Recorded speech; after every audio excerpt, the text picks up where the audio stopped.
Good morning, everyone. Thank you very much for coming. This is not a topic we want to be talking about. It's now the second time we've had our group of Democratic veterans stand and speak out against another war initiated in just the first year of the Trump administration. But that is certainly part of all of our duty on behalf of our constituents, and especially those serving in uniform right now in harm's way. So I'm going to kick us off, but I particularly wanted to ask our colleague, Representative Thompson from California, to start, and so I'll hand it to him. Pat, thank you very much. Thanks for organizing this, and thank you for asking me to join. I'm Mike Thompson from California's 4th Congressional District, and I served in combat in Vietnam with 173rd Airborne Brigade. And I'm here with my colleagues, who I'm very proud to stand with. And every one of us know a couple of things. We know that war is hell, and we also know that combat's worse. We also know that Congress declares war, not the President of the United States. I left the briefing yesterday evening, and I had more questions than when I got there. It was pretty clear there's not an adequate plan. There's most certainly not congressional authorization, and the justification is ever changing. We've heard 3 or 4 different justifications for why this is taking place. And we all know that the Iran regime is bad. It's terrible. It is absolutely terrible. But still, you need Congress in order to declare war. Congress did not participate in this. The American people and the Congress need to know the proper information, the proper reasoning, the proper justification, and there has been no honest answer to those questions. I'm here to say I'm a yes vote on the War Powers Act, and I'm a very strong no on any more forever wars. And I'm going to turn it over to Jason. Next. You mind if I? Oh yeah. I particularly wanted to ask Representative Thompson to go for 2 reasons. One, he is the only veteran among us and one of only 2 in the Congress that served in combat in Vietnam. And 2, and he didn't say this because he's a humble guy, in his beginning of his service in Congress, he voted against sending myself and many up here to war in Iraq. And so we see history, if not repeating, certainly rhyming, and I think it's why, for me anyway, and I think a bunch of us, it is especially important, and we take very seriously and solemnly the duty to ask the hard questions that weren't asked before a lot of us were sent and before a lot of us lost our brothers and sisters in arms. And I just want to say briefly, on my end, I love this country. I love the United States of America to the point that, like everybody here, I signed up to serve and risk my life. And then I lost brothers and sisters who had that same love for country and love for each other. And I've been thinking a lot in the last 3 or 4 days since this war was declared. And let's be clear, this is a war, despite rhetoric from the administration and confusion otherwise. What is the best way to honor the individuals whose names I still wear on this bracelet that I lost in combat? And to me, it's to speak out. It's to say another generation should not go fight in an open-ended, ill-conceived, regime change war in the Middle East. And to be very clear what tomorrow's vote is, it is not a procedural or administrative vote. It's not theoretical. And yes, it is about war powers, and that's what it's called, but it's really a vote. And a vote about whether we want another war, whether we want more flag-draped coffins of young Americans, and we've already had 6 coming home. And so every American deserves to know, at a minimum, where does your representative stand on sending our blood and treasure overseas versus spending it here at home, on lowering our costs, on our education system and our infrastructure, and so much more. So I also will be a yes vote tomorrow and a no vote on funding or any other support for another forever war anywhere, and certainly in the Middle East. Did Jason show up? Jason's not here yet. You need to... next on the list, unless you good? Okay. All right, we're subbing in Mr. Vindman from Virginia. Thank you, Pat, and thank you to all of my veteran colleagues. So, for those of you that don't know, I served 25 years in the United States Army as an infantry officer, paratrooper, and as a JAG, and I deployed to Iraq. And my twin brother was wounded in an IED attack in Iraq, Iranian manufactured explosively formed projectile. And so I will not be shedding a tear for the Iranian regime and the Ayatollah. I understand the threat, but I also understand that the wars are easy to start and hard to finish. And this one, let us not make a mistake, was a war of choice. What we heard yesterday was a series of lies about, and the story keeps changing, whether it was imminent or not, whether there had to be a response. This was a war of choice. This is a commitment of American blood and treasure to a conflict that we didn't need to be engaged in. And I know from my personal experience and from the experience of many of the folks that are here with me today that in our last wars in the Middle East, they were measured in years and American blood and American treasure. So no, Americans are stretched thin. Gas prices are up, utility bills are up, grocery prices are up. All while Republicans are giving billionaires handouts. And you know what's expensive? A war with Iraq. So earlier today, there's already a tracker on the projected cost of the war in Iraq, and it's going up $2,500 a second. It's well over, I think, $2.5 billion. Somebody can correct my math on that one, but it's been an hour since I last checked, so it's a lot more expensive. So instead of focusing on lowering costs at home, we're drifting towards another open-ended conflict in the Middle East, where 6 Americans have already been killed, 3 jets have been shot down by friendly fire. These losses are not just financial. We all know that have served in war.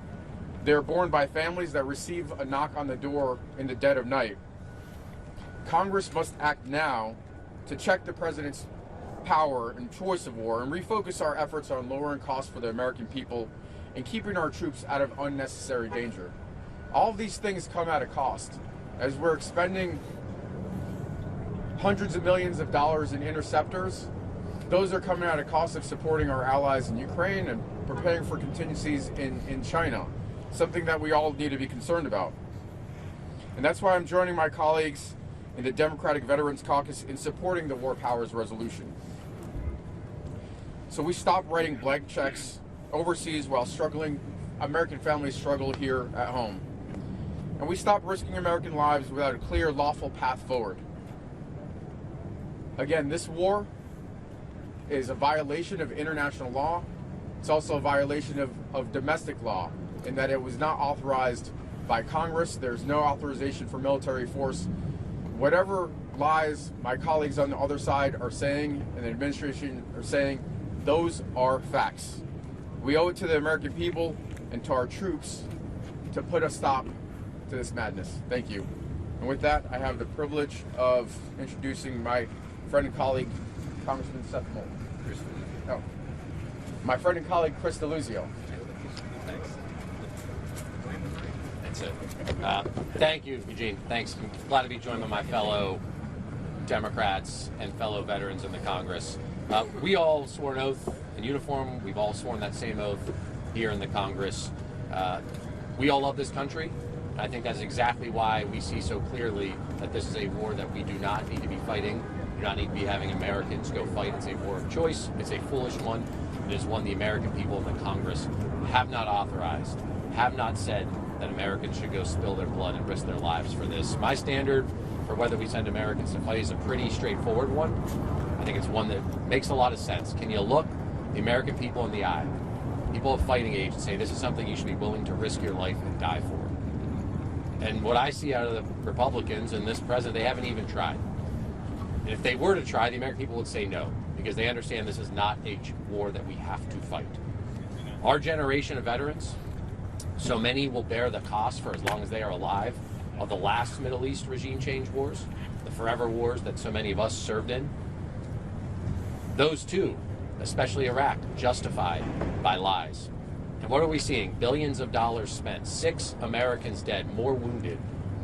This administration has no problem finding billions of dollars to go fight a war the American people didn't authorize, while taking health care away from people, while taking away food stamps, while taking a sledgehammer to the VA that we will have to fight them to fund when these folks become veterans and come back home, who need health care and benefits that they've earned. That's who these folks are. So we're saying no, let's pass this War Powers resolution. And before we get into some legal argument, and by the way, this is a war, we get into a legal argument about the War Powers resolution. What did Pete Hegseth today say? He called this war because of course it is. So they can have their legal arguments, they're wrong. They can have the facts on the ground, which is this is a war.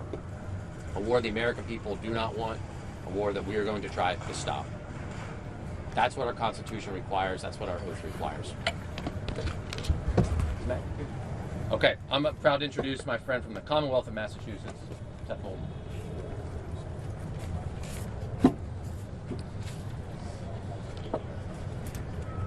I got him before he got me. That's what Donald Trump, the commander-in-chief, said about launching a war with Iran and killing the Ayatollah.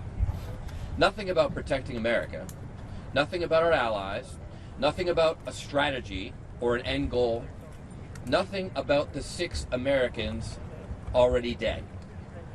Just all about himself. 6 U.S. service members are dead, and Donald Trump has signaled that more casualties are coming. That's acceptable to him. As long as Donald Trump is alive, seems like a good trade. The math works out, a good deal, the art of the deal. 6 dead for his life. It's not lost on any of us that this is the man who was more than happy to let someone else go in his place in Vietnam while he fabricated a sore foot to dodge the draft. The man who said troops are suckers for signing up and losers for getting killed, and made fun of John McCain for getting captured. It's a good deal to settle his personal vendetta, he seems to think, for 6 young Americans. This isn't a war for America.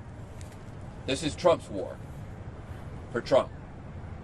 And every service member deserves a commander-in-chief who gives a damn about them, not just himself.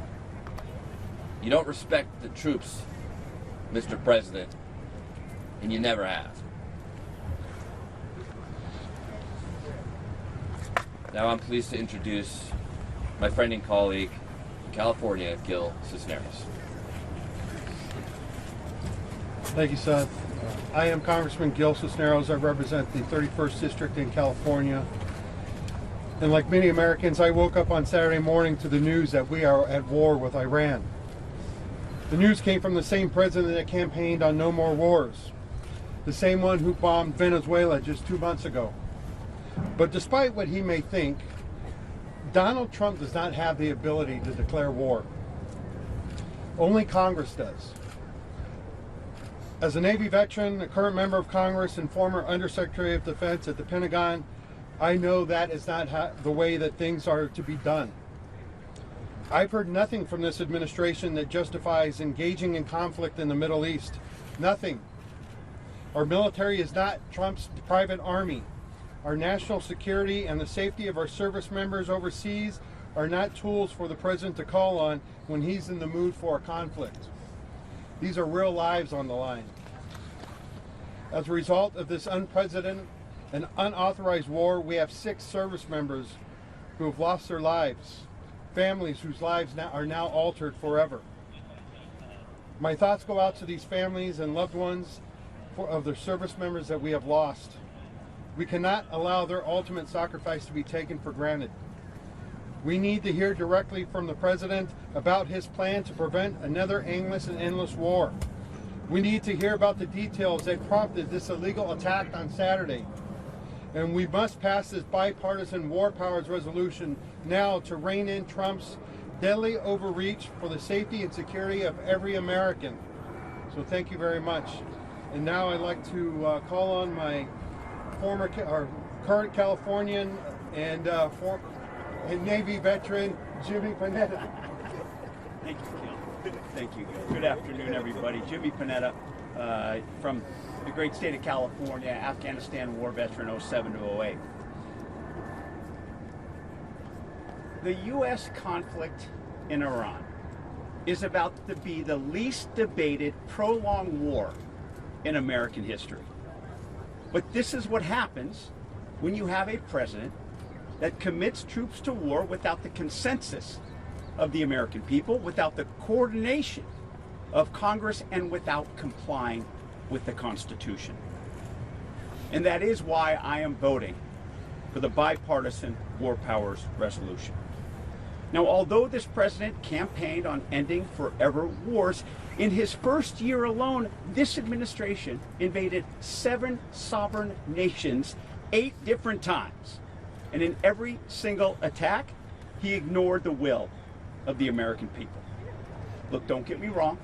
We know that Iran has blood on its hands. But this president has failed not just to make the case, but to tell us why Iran was an imminent threat to the homeland. So instead, we are relying on incoherent justifications for invading a sovereign country and committing our troops to this conflict. We don't know the administration's goals.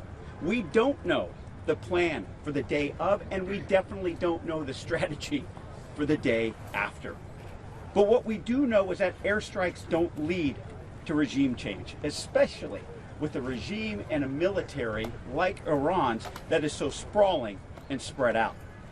And so this will not be Venezuela. And this is not about regime change. This is going to be about regime collapse.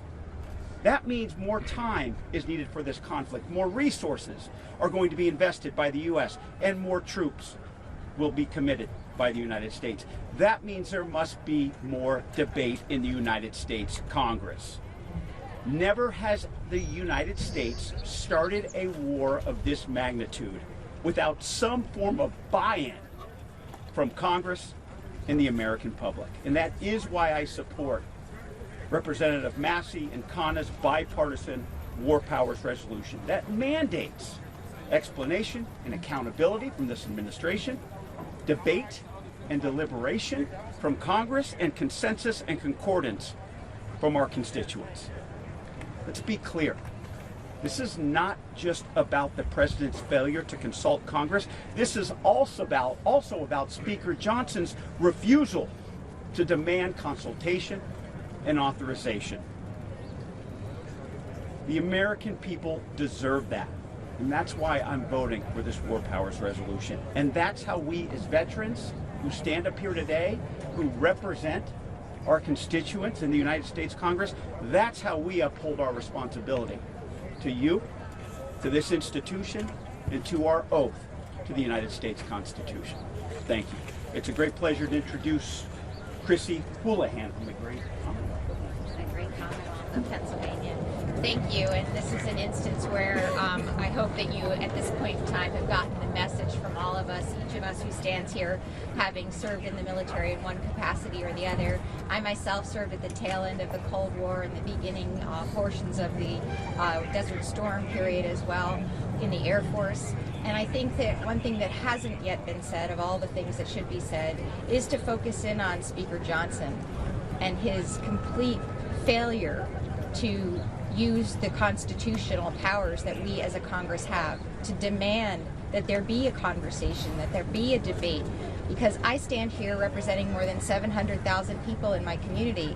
I am their voice, and I have the responsibility, the obligation to be able to have this conversation about whether this war is justified or not, and whether or not we should be putting our men and women in uniform in another combat situation that could be endless, as this sign is indicating here.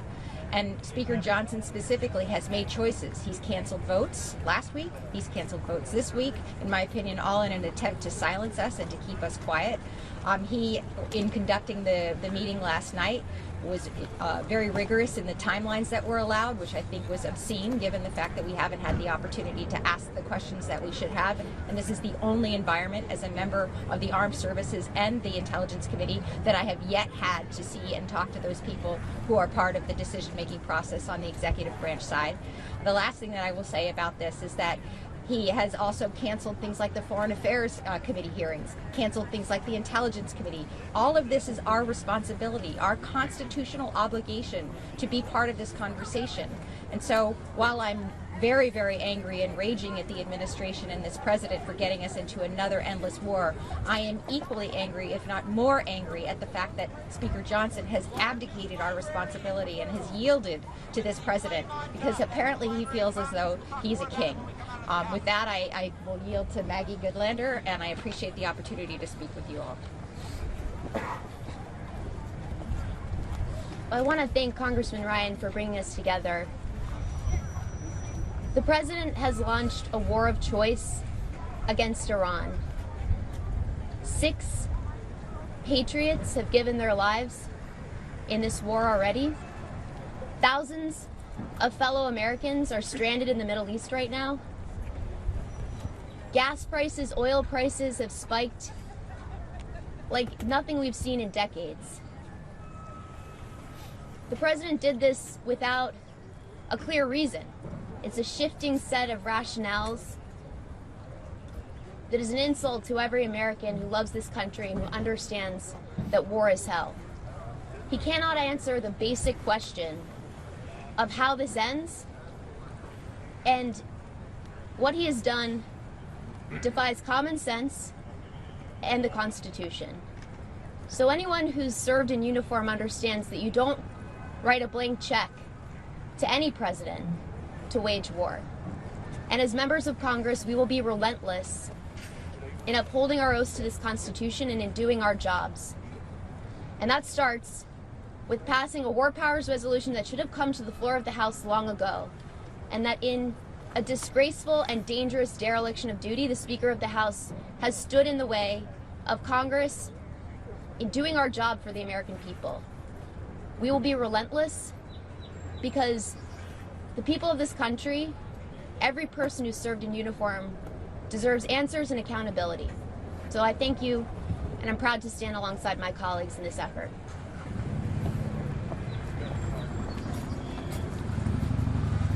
Good morning, everyone. I am very proud to stand here with my fellow veterans and raise a voice against this reckless action by this administration. The Congress alone has the authority to declare war. The President's unilateral military action against Iran without congressional authorization is illegal. There are still serious unanswered questions about how and why the decision to strike Iran was made. We do not know. What we do not know is that these actions have endangered American diplomats, government personnel, and service members stationed abroad. As expected, Iran has retaliated against U.S. military installations in the Middle East, risking the escalation to a broader war. We've already seen missiles invading Turkish airspace, which could, in fact, implicate NATO. And as you know, we have heard several now rationales for this war, none of which are particularly credible. All of a sudden, after telling us he's destroyed all the nuclear weapons in Iran, we now have the risk of a strike against the continental United States by the nuclear weapons that he said were destroyed. We have rationales about imminent threat. We have preemptive war. We have a war of choice, which is certainly against international law and, as has been mentioned, against our constitutional principles here in our own country. Let me be clear. The Islamic Republic of Iran is a state sponsor of terrorism, an adversary to the United States, and maintains a dangerous nuclear program. The regime has brutally suppressed its own people and killed thousands of protesters. But acknowledging the threat does not justify abandoning the Constitution. As a veteran, I believe diplomacy, not reckless military escalation, should have guided negotiation. And indeed, the previous administration had a deal with Iran. We had inspectors in there observing their nuclear capabilities. We had monitors there. The president ripped that up. and has then told us half-truths, untruths about the actual state of what's going on. We had eyes on the ground, and now we don't have them. And the question that Americans ought to ask is, how do we ever get those nuclear weapons out of that country without sending troops on the ground to go find them and get them out of the country? He hasn't answered this question, among the many he hasn't answered, as he's put Americans at risk in that theater. 6 Americans, service members, have been killed in this unauthorized conflict. And what the president said, sadly, there are likely be more before it ends. It reflects a disturbing indifference to the lives of our troops. The president's campaigned on America First, criticized prior administrations for foreign entanglements, and instead he's dragged us toward another potentially endless war in the Middle East. This is the true cost of war. And what happens after we wreck it? What replaces the regime that's there now? Will there be a civil war? Will we have a failed state? What will be the implications of that failed state in a region that's already fraught? This is, it's not planning, but it's recklessness to a very serious degree, and demands that Congress take up its constitutional responsibilities. Innocent civilians, including children, have died in strikes supported by this administration. They had no stake in this conflict, and more, sadly, will be killed in this conflict by U.S. and Israeli airstrikes, and indeed actions taken by the remnants of the Iranian regime.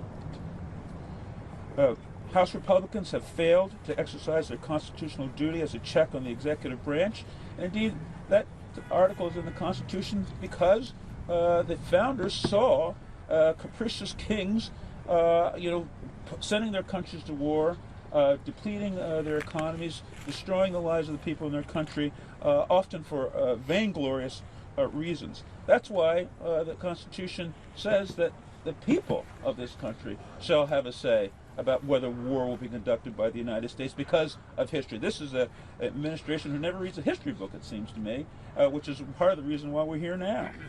So this week the House will vote on H-Con Res 38. The bipartisan Massey Iran War Powers Resolution, which affirms Congress's constitutional authority and directs the President to remove U.S. forces from unauthorized hostilities against Iran.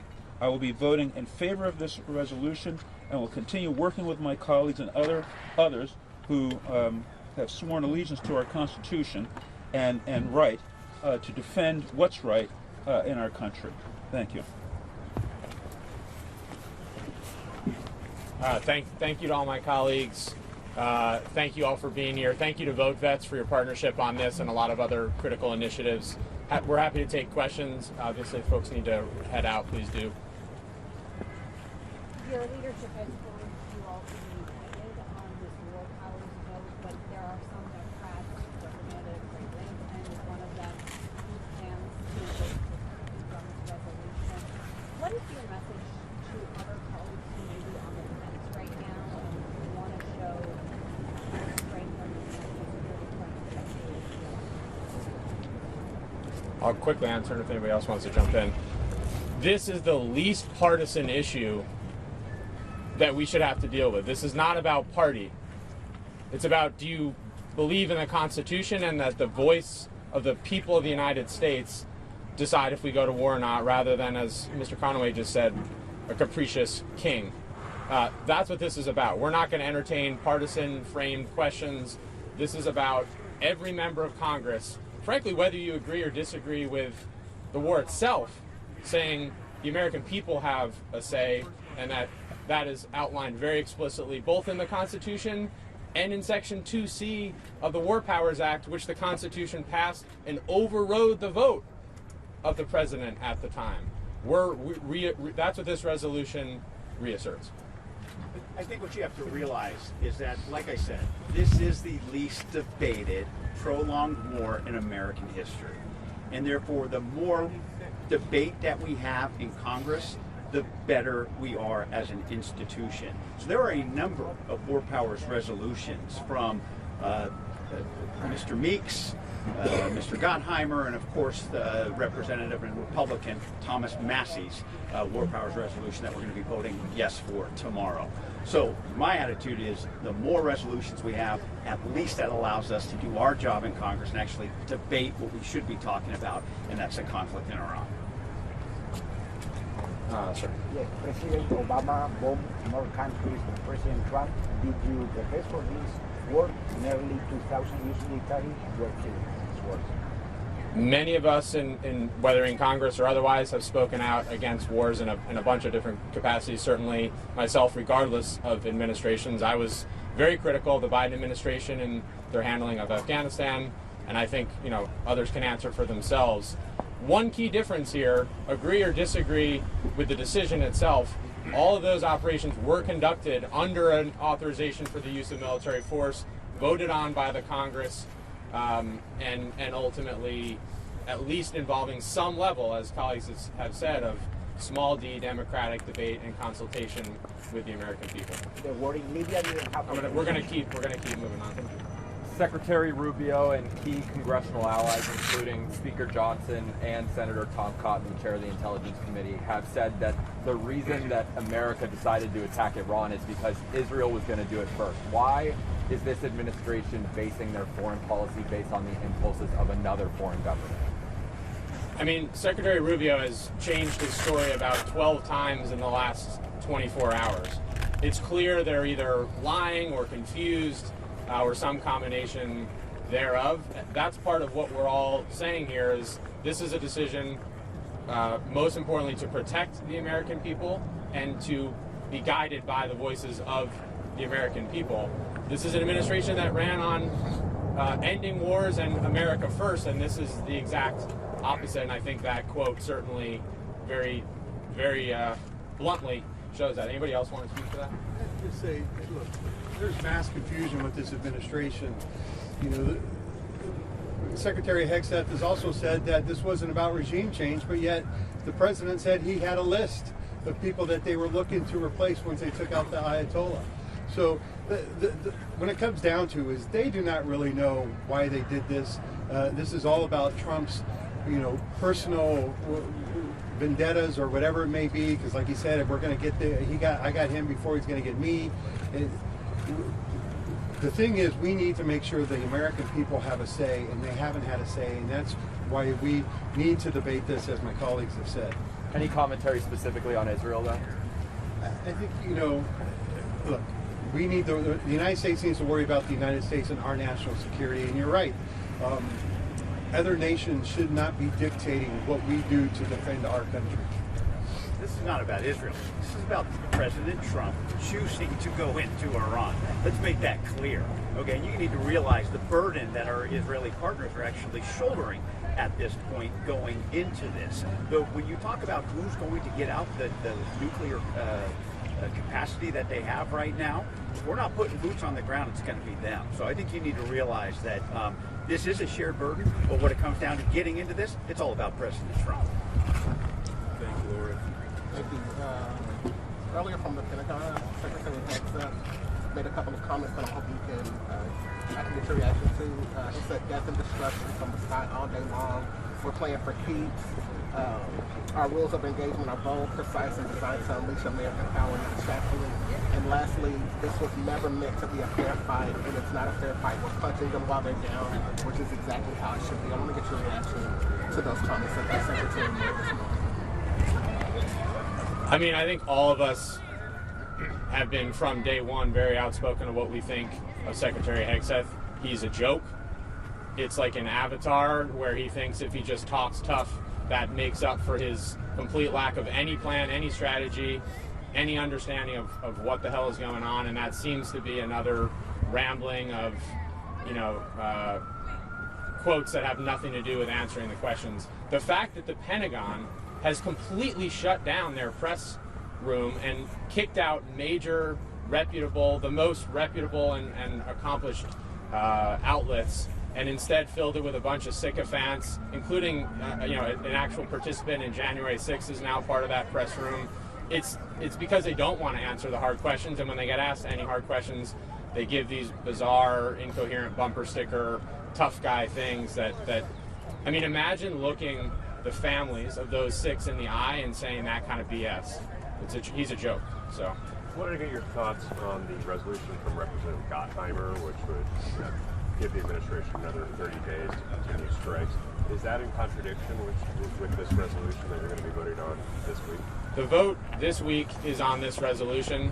I'll speak for myself. I'm a yes on that. I personally think, of course, we need to consider protecting troops and any withdrawal, and it needs to be done responsibly, and obviously that would happen.